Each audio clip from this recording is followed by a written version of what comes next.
देखिए क्वेश्चंस हम लोग बनाएंगे बहुत यूनिक टाइप के।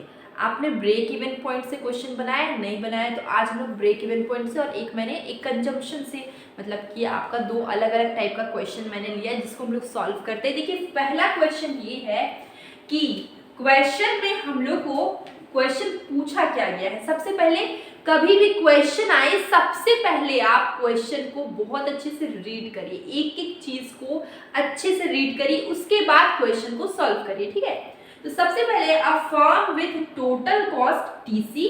ठीक है, टोटल कॉस्ट आपका यहाँ पे गिवन है और आपको for Q units of output which sell its output at price P equal to 5 और आपको निकालना है ब्रेक इवन पॉइंट। ठीक है, at the level of Q.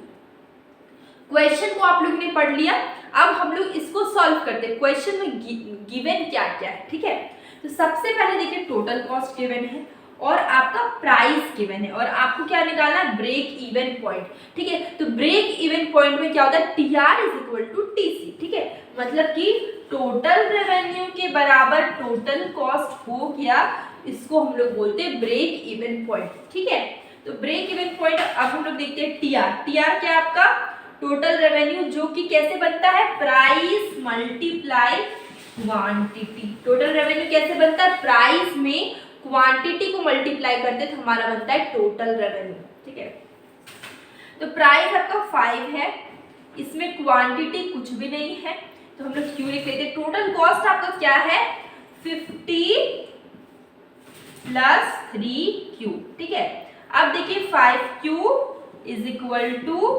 50 plus 3Q। ठीक है, ये आपका 3 है, 3Q। ठीक है, ये हमारा क्या है, 3 है, थोड़ा सा ये आपका क्या है, 3Q है।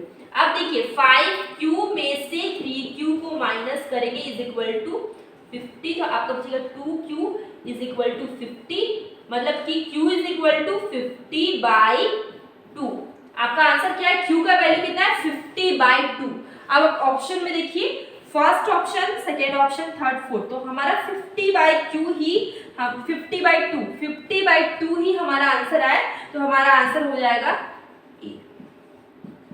आपको समझ में आ गया, टोटल रेवेन्यू टोटल कॉस्ट को इक्वल करने से क्या निकलता है, ब्रेक इवन पॉइंट। ठीक है, आपको इक्विलिब्रियम अगर इसकी जगह पे पूछा जाता तो आप जस्ट इसमें थोड़ा सा डिफरेंस हो जाता। अगर आपसे इक्विलिब्रियम पूछा जाता तो आप MR is equal to MC करते।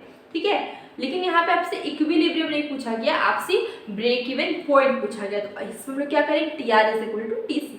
अब नेक्स्ट क्वेश्चन में हम लोग आते हैं, लोग सेकंड क्वेश्चन करेंगे और सेकंड क्वेश्चन हमारा यहाँ पे देखिए क्या गिवन है, इसमें कंजम्पशन फंक्शन गिवन है, इन्वेस्टमेंट आपका गिवन है। ठीक है, और आपको निकालना IS का फंक्शन। ठीक है, IS का फंक्शन आपको निकालना है। इसके लिए आपको क्या करना होगा, आपके पास 4 ऑप्शन है। ठीक है, 4 ऑप्शन आपके पास, तो सबसे पहले आपको क्या करना होगा कि फॉर्मूला लिखना होगा। IS का फंक्शन का फॉर्मूला क्या है, y is equal to a bar 1 minus c bracket 1 minus T, देखिए माइनस यहाँ पे लिखेंगे BI 1 minus C 1 minus T.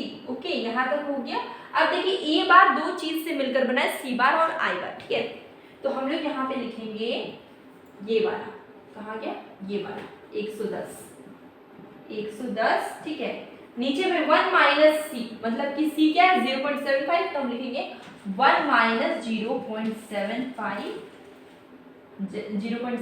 ठीक है, उसके बाद हम लोग यहाँ पे लिखेंगे माइनस का साइन 0.25। ठीक है, कौन सा 0.25, यहाँ वाला 0.25। ठीक है, अपॉन 1 माइनस 0.75। ठीक है, ये हो गया आपका। अब आपको क्या करना है, बहुत सिंपल है, इक्वल टू मैं यहाँ लिखती हूँ।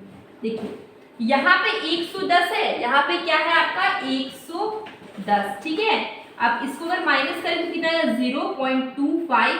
ये पॉइंट को हटा दीजिए, ऊपर में आ जाएगा 2 0। करेक्ट, मैं सही बता रही हूँ ना, ऊपर में 2 0 आ गया। अब माइनस का साइन 0.25, यहाँ पे हो जाएगा I, क्योंकि यहाँ पे I है ना, I अपॉन 0.25। ठीक है, ये हो गया। अब 25 को यहाँ पे काट लो। देखिए अगर 25 के टेबल में देखें तो 4 टाइम्स में 100 और 4 एक बार 440 आएगा और इसको कट कर देंगे तो यहाँ पे क्या आ जाएगा 440 माइनस आई, ये आपका क्या आया y आया, मतलब कि is का फंक्शन आया। ठीक है, तो ये कैसे सॉल्व किया आपको समझ में आ गया। ठीक है, यहाँ पर मैंने कुछ नहीं किया, डेसिमल हटा के ऊपर में 0 करके इसको 25 के टेबल से 11,000 को कट कर दिया। ठीक है, डिवाइड कर दिया और यहाँ पे 0.25 कर दिया, आई से बच गया। तो आपका y इक्वेशन कितना है 440 माइनस आई। ठीक है, आप ऑप्शन में देखिए कहाँ पे है, देखिए ये वाला ऑप्शन आपका आंसर हो जाएगा, आंसर 2 हो जाएगा, ऑप्शन नंबर 2 ये आपका आंसर ये वाला। तो ये कुछ न्यूमेरिकल्स थे जो कि स्टूडेंट्स को टफ लगते क्योंकि उन्हें पता नहीं है कि इसे सॉल्व कैसे करना है, लेकिन कुछ भी टफ नहीं है, बहुत ज़्यादा इजी है। आप घबराइए मत, आपको कोई भी दिक्कत हो प्लीज़ कमेंट बॉक्स में ज़रूर बताइए। और मैं डेली क्विज डालती हूँ जो कि यूजीसी नेट के क्वेश्चन पेपर से और बेसिक क्वेश्चन कंसेप्ट से क्वेश्चन होता है, तो वो आपके लिए बहुत हेल्पफुल होगा अगर आप उसे देखेंगे। ठीक है, तो अब हम लोग मिलेंगे एक न्यू वीडियो न्यू चैप्टर के साथ।